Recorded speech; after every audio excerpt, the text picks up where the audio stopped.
I was always aware that I was second best when I was a kid. Anna is my given name, but Bella is what everyone calls me.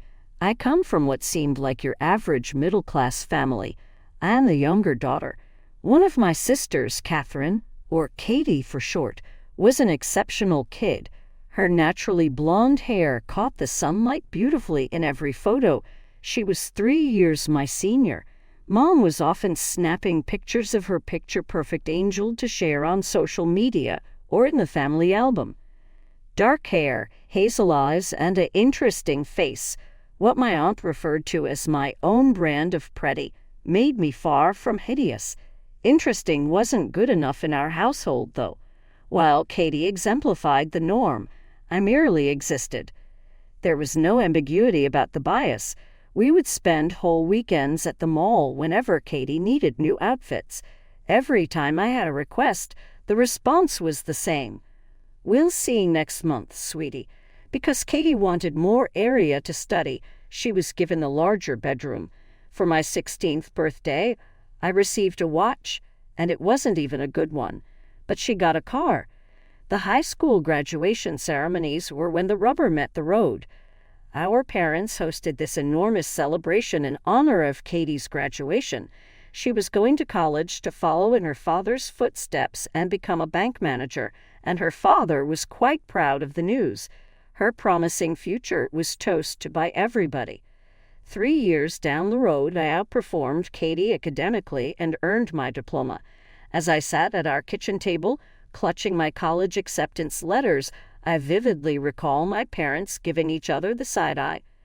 Mother began to say, "Honey," but she avoided making eye contact with me.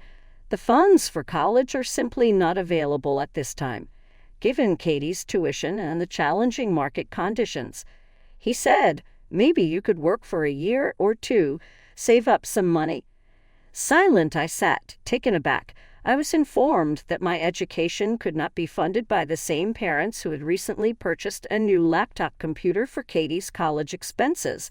I sobbed myself to sleep that night. However, I will never again weep over their partiality.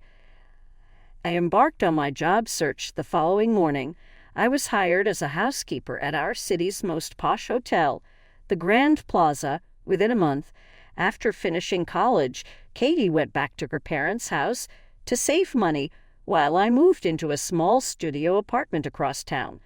Although it was difficult at first, I eventually came to prefer living on my own to remaining at home and seeing Katie enjoy our parents' undivided attention.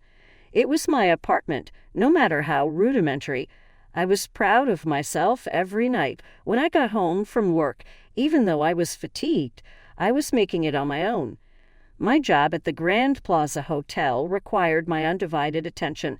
I took each cleaning assignment as a chance to learn the ins and outs of the hotel industry, in contrast to my coworkers who grumbled about the difficult customers and never-ending rooms to clean. "Bella, you're the only one who consistently gets perfect room inspection scores," the chief housekeeper, Mrs. Rodriguez, informed me after only 3 months. "How do you do it?" "Simply attempt to consider my desires in the event that I were to remain here," I responded while adjusting my uniform. I went from housekeeper to head maid in just 6 months. Room 742's guest, James Richardson, and I first crossed paths at that moment. His salt and pepper hair and fine suits gave him a distinguished appearance. He was likely in his mid to late 40s. As I oversaw the cleaning of the 7th floor one morning, I became aware of his observation. Exclaiming, "Miss," he demanded, "could I have a word?" A brief inquiry regarding additional towels evolved into a 15-minute discourse regarding the inner workings of the hotel. He encountered me once more the next day. Next up. On the 5th day of his stay at the hotel, he casually said, "Come have dinner with me tonight. I know a lovely restaurant downtown." My back straightened, and I met his gaze squarely. "Mr. Richardson, I appreciate the invitation, but I need to be clear. If you're looking for a temporary arrangement during your stay, I'm not interested." Rather than taking offense, he found humor in it. "All right, then. Still, I extend an invitation. No more than dinner. I respectfully but firmly declined. Throughout his 3-week stay, he maintained an amicable yet polite demeanor. He gave me his contact information on the business card he left behind when he checked out. I thought that would be it. I put it away. After a fortnight, things began to shift. I was first offered a position at the front desk, which was a major advancement, then summoned to the office of the hotel manager. My promotion to team leader of registration occurred before I had a chance to adjust to my new position. A few weeks down the road, I was promoted to the position of front desk assistant manager. I went from being Mr. Richardson's assistant to running the whole front desk in the 2 months after he left. It was dizzying how quickly I was making progress. I had faith in my abilities on the job, but this appeared too wonderful to be true. Subsequently, hushed conversations began. Someone in the reception told another she must be sleeping with Mr. Blackwood, implying our hotel owner. I overheard this conversation. Her rise was so rapid. Weren't you surprised? That kind of rapid promotion is unheard of, you know. I attempted to disregard the rumors, but they hurt.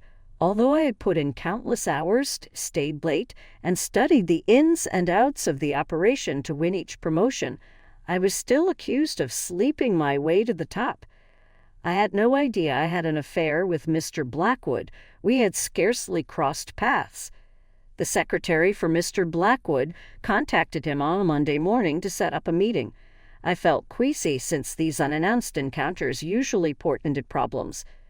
2 o'clock in the afternoon, I rapped on the door of his office.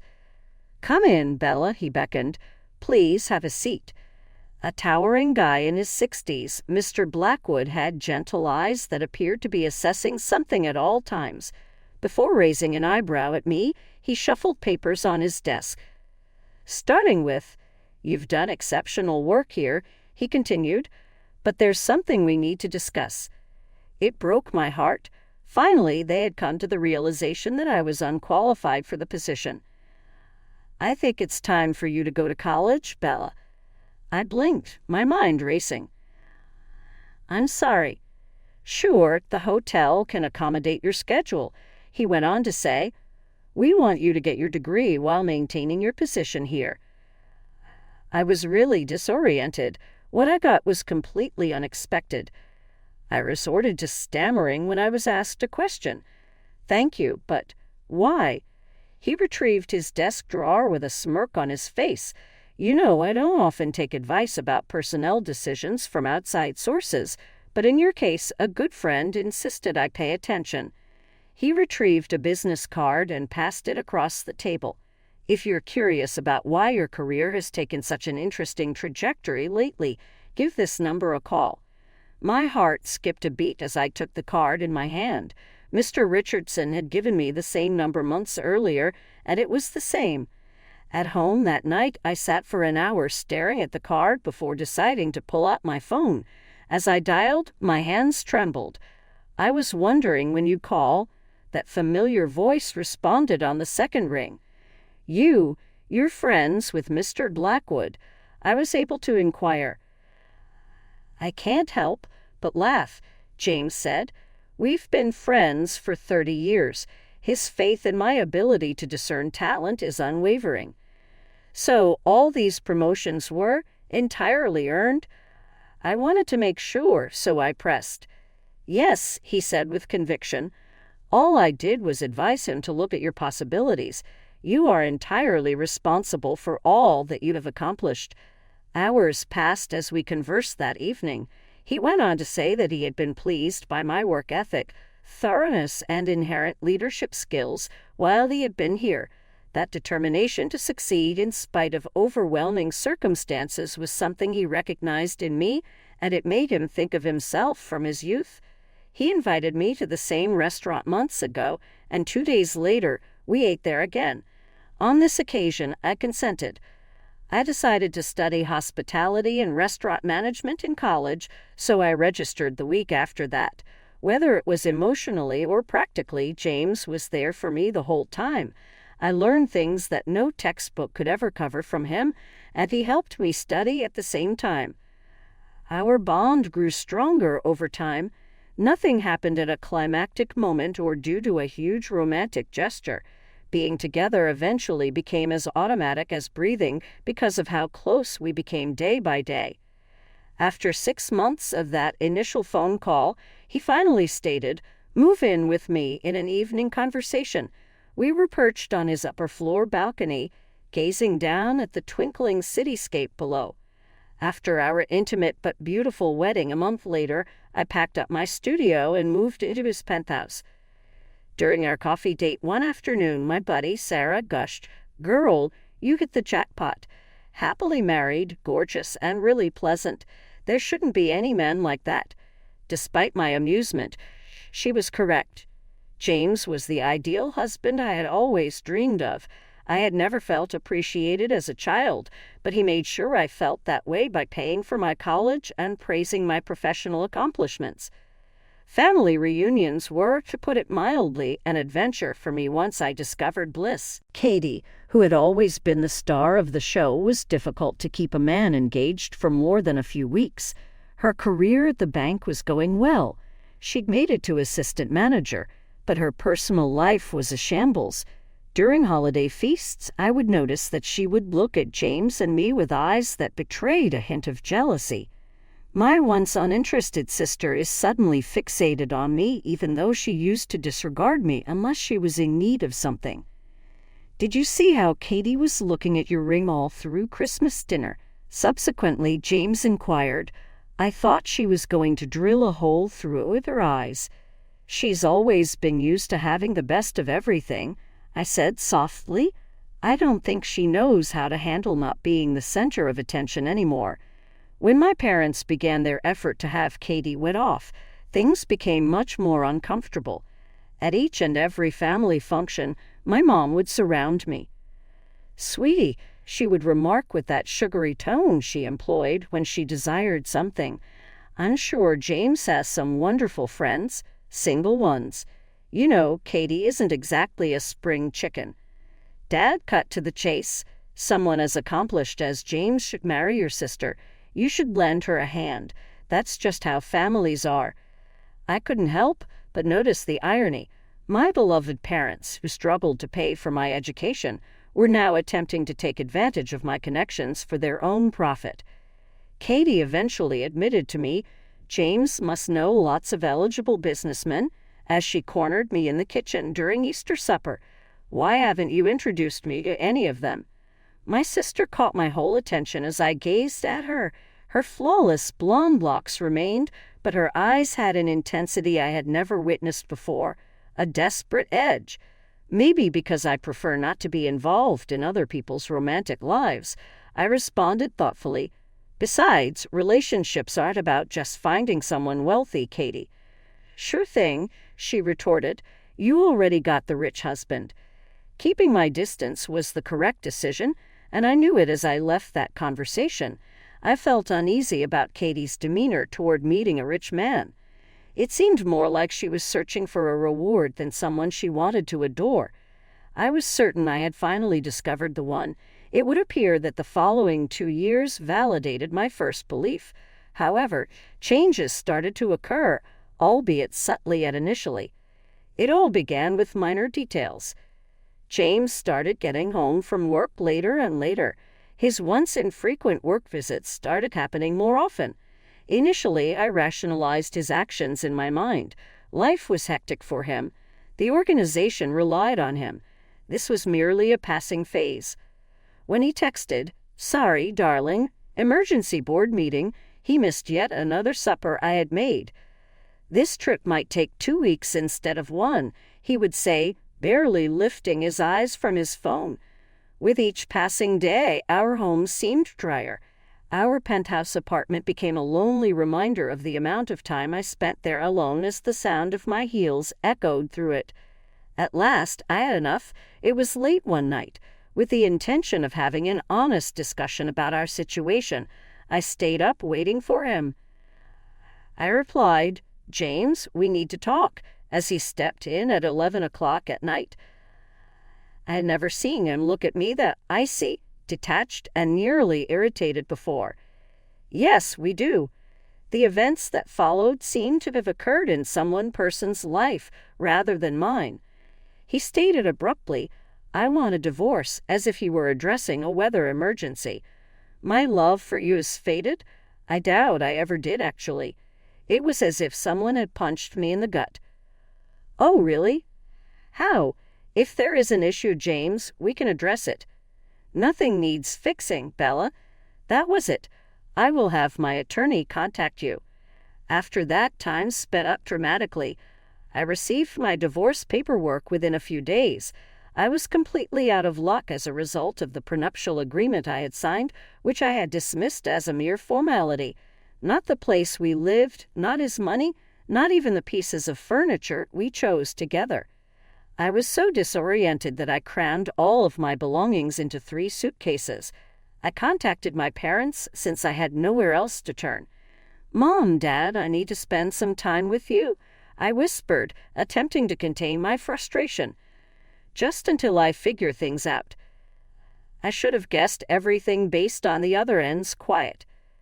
Oh, honey, Mom said with an air of insincere compassion. Renovations are now underway. Everything in the guest room is in shambles. I could get some shut-eye on the sofa, I proposed. Well, you see, Dad dove right in. We're having the living room painted too, and you know how small this house is. Each of their justifications was more obvious than the last. The barely disguised contentment in their tones was the most painful thing. The fact that I fell from grace actually made them joyful.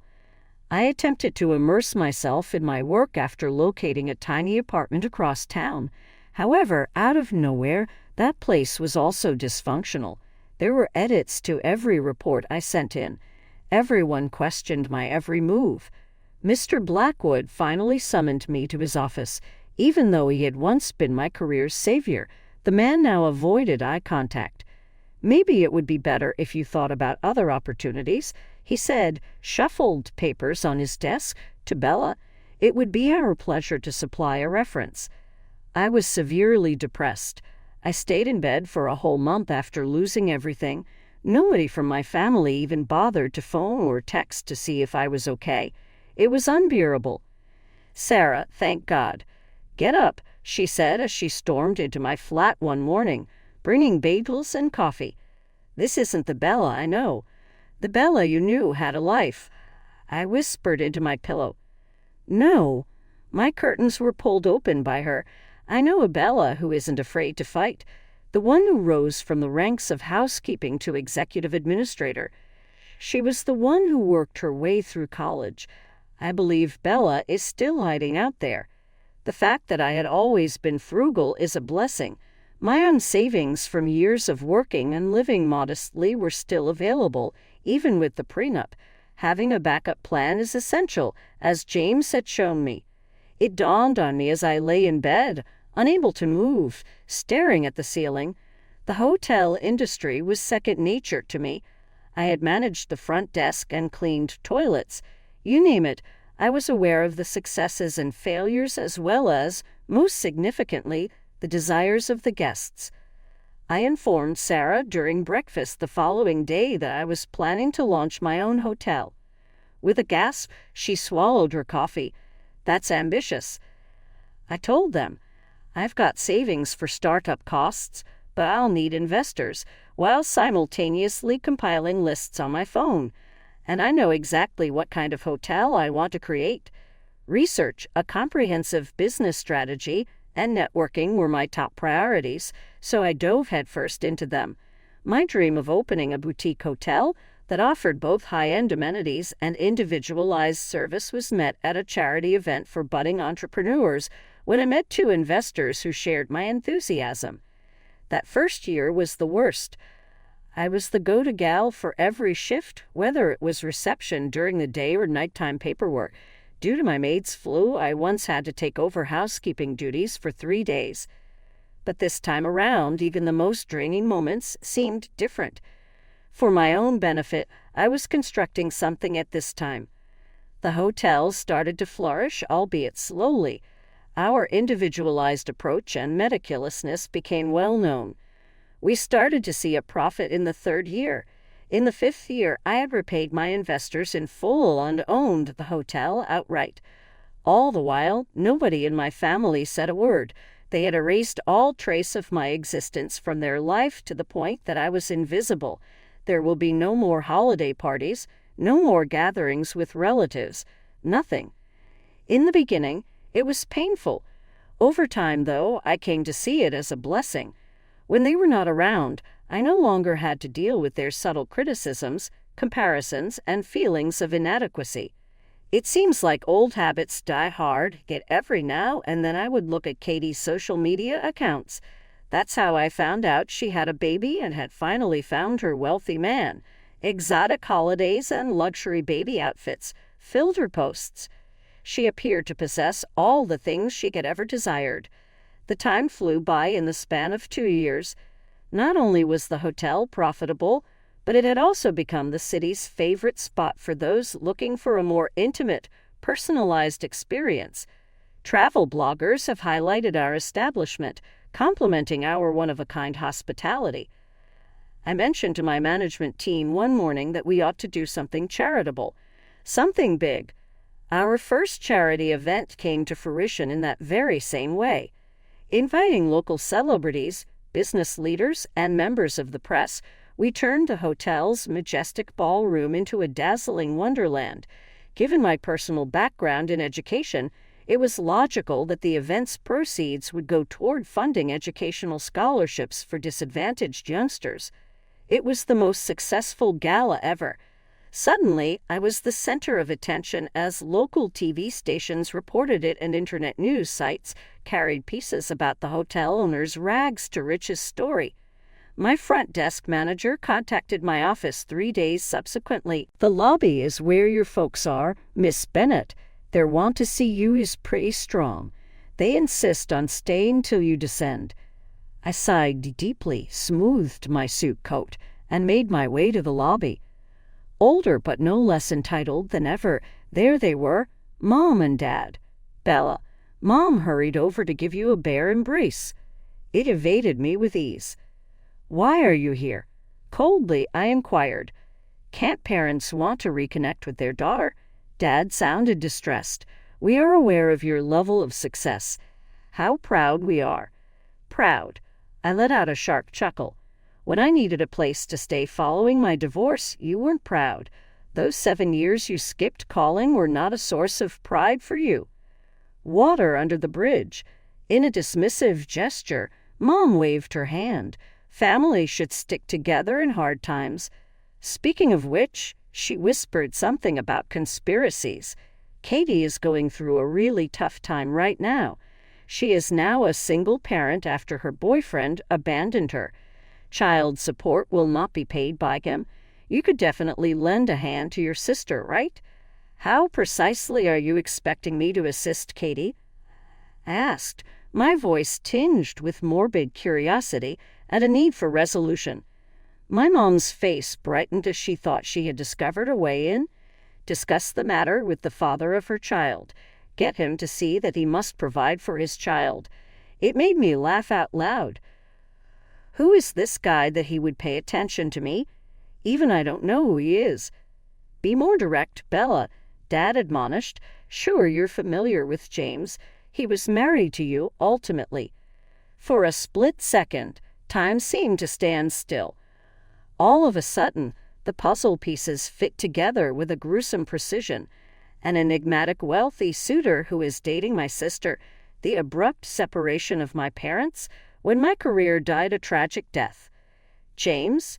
I whispered. "Katie and James." "I mean, it wasn't planned," Mom answered defensively. "These things just happen. These things just happen." My pitch went up. "My sister and my husband. Did you know that? Were you aware the whole time?" "Katie and James fell in love," Dad replied, as if that put everything into perspective.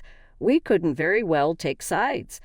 Couldn't take sides? Now I was on the verge of screaming. "I assure you, you chose a side. You have removed me from your life. Without assistance, I was stranded, and you turned a blind eye. And you dare to come here and beg for my assistance now." "Calm down," Mom remarked. "It was all for the best in the end. Behold, you now own a hotel of your very own.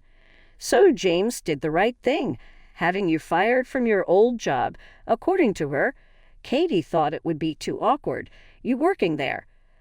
I beheld my parents, the ones entrusted with my upbringing and the responsibility of loving and protecting me. For the first time, I realized that they were not Katie's supportive parents, but rather they were actively working to ruin my life. I whispered, "Leave." "Excuse me, Bella," Mom began to say. "Get out." My voice erupted into a scream. "Security." In an instant, 2 of my security personnel showed up. With my voice quivering with anger, I informed them, "These individuals are not allowed on the premises. No matter what, they will never be permitted to return to this hotel. Go with them." As soon as Dad started to say, "You ungrateful little," the guards escorted them to the exit. "You're going to be sorry you did this," Mom angrily said. "Family is all you have." "No," I yelled from behind them. "Family is supposed to love you, support you, protect you. You're not family. You're merely people that happen to parent me." I never spoke to my parents again after that. I learned about the aftermath through social media and common connections. The relationship between Katie and James fell apart catastrophically. In the midst of her daily tirades against him on social media, in which she accuses him of everything imaginable, he threatens to sue her for defamation. Due to a poor investment, my parents had to reduce the size of their property and their retirement funds. Meanwhile, my life has taken a lovely turn. 6 months ago, I met Michael at a hotel industry conference. He's nice, accomplished in his own right, and most importantly, he loves me for who I am, not what I can give him. We're getting married next spring.